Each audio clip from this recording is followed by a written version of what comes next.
নমস্কার,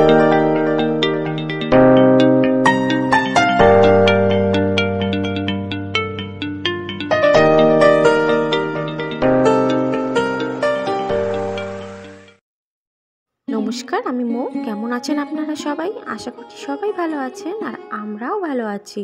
তো আমার আরও একটি নতুন ব্লগে আপনাদের সবাইকে স্বাগত জানাই। তো সকালটা শুরু করলাম একদম কুয়াশা ভরা, আর এই যে সবুজ ক্ষেত থেকে। তো ঘুম থেকে উঠে পড়েছি অনেকক্ষণ আগেই। তো কুয়াশার জন্য আর ঘুম থেকে উঠতেই ইচ্ছে করছিল না, বিছানায় শুয়েই ছিলাম। তারপরে আর কি, এই যে মাসি চা করে পর আমাদের সবাইকে ডাকলেন। তো উঠে সবাই মিলে গল্প করতে করতে এই যে চা খাচ্ছিলাম। আর আজ বিকালে বাড়ি চলে যাব, তাই একটু মনটা সবারই একটু খারাপ, যেহেতু অনেক দিন পর এসছি। তাই মাসি বলছিলেন আর কদিন থেকে যাওয়ার কথা। তো কি করব, যেতে তো হবেই। তাই মাসিকে বলছিলাম যে মাসি পরে আবার আসব। তো সকালে দেখো দিদা এই যে শাক কুটে নিলেন, আর কুমড়ো নিয়ে এসছে গাছ থেকে ছিঁড়ে। এটা দিয়ে সকালে কুমড়ো সেদ্ধ মাখা হয়েছে, আর এই যে শাকটাকে রান্না করে নিয়েছে। তো এটা দিয়ে তো কাঁচা কুমড়ো মাখাটা কিন্তু বেশ ভালোই লাগে আমার। আপনাদের কেমন লাগেন জানাবেন। আর এই দিকে আমরা সবাই খেতে বসে গেছি। আর ওই যে বাইরের দিকটায় বাবা খেতে বসছেন, যেহেতু বাবার পায়ে একটু ব্যথা আছে, তাই এখানে আসন করে বসে আর খেতে পারলেন না, এই সিঁড়িতে বসেই খাচ্ছেন। তো তারপরে দেখো আমরা চলে এসেছি একদম খেতে মাসির সঙ্গে। তো দেখো কি কি আমরা ক্ষেতের থেকে নিই, তো বাড়িতে নিয়ে যাব। তো চলো সেটাই দেখতে থাকো তোমরা, আর সঙ্গে থাকো।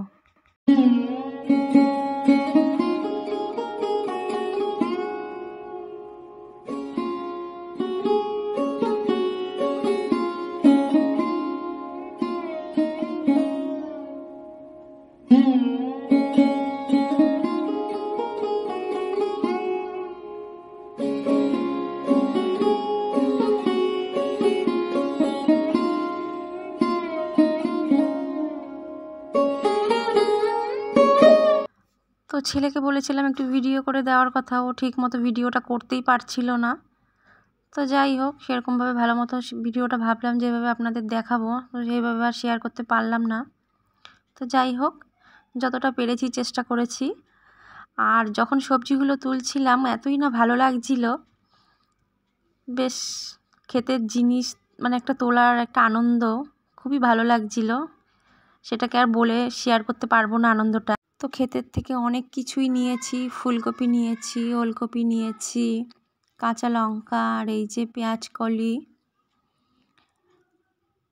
শীতের যা সবজি মাসিরা এখন চাষ করেছে, তো এগুলোই শীত পর্যন্ত খাবে। আর এখনও আলুটা সবে সবে লাগিয়েছে বলে আর আলুগুলো আপনাদের দেখাতে পারলাম না।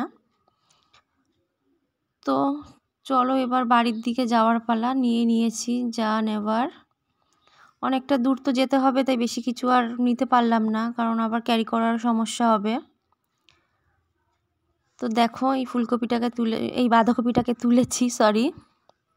তারপরে চলে এসেছি বাড়িতে। তো মাসিরা যেটাতে ধান সেদ্ধ করে, চলুন আপনাদের দেখাই। আর ওটার মধ্যে আজ গরম জল করবে, কারণ ঠান্ডাটাও প্রচণ্ড পড়েছে, তো সবাই গরম জল দিয়ে স্নান করবে। তো এইদিকে বাবা উনুনটা ধরাচ্ছে, আর এই যে বড় যে হাঁড়িটা, এটার মধ্যেই মাসিরা ধান সেদ্ধ করেন। তো চলুন এবার এইদিকে রান্নাঘরের দিকে যাওয়া যাক, যে কী কী রান্না করবে। তো বাবা দেখো বাজার করে নিয়ে এসছেন, চিকেন নিয়ে এসছে।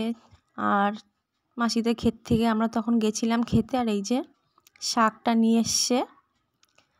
ওই লাল শাকটাকে মা চিংড়ি মাছ দিয়ে ভাজা করেছে, আর বাকি যে চিংড়ি মাছটা রয়েছে সেটাকে নারকেল দিয়ে ভাপা করবে।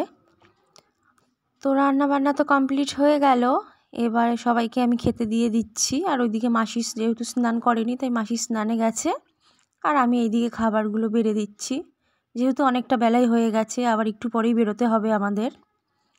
তো মাসিকে আমি একটু হেল্প করে দিচ্ছিলাম। তো আজকের মেনুতে আছে হচ্ছে লাল শাক ভাজা, চিংড়ি মাছ ভাপা আর এই যে চিকেন।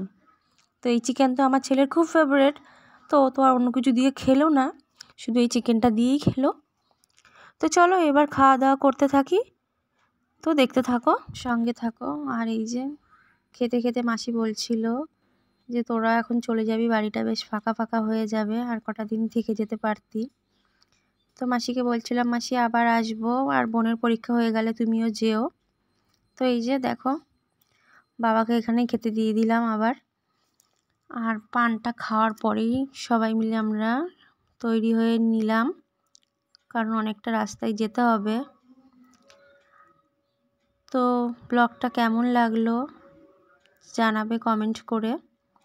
ততক্ষণের জন্য ভালো থেকো, সুস্থ থেকো। আর এই যে সবাইকে টাটা দিয়ে দিলাম। তো দেখা হচ্ছে আবারও একটি নতুন ব্লগে। টাটা।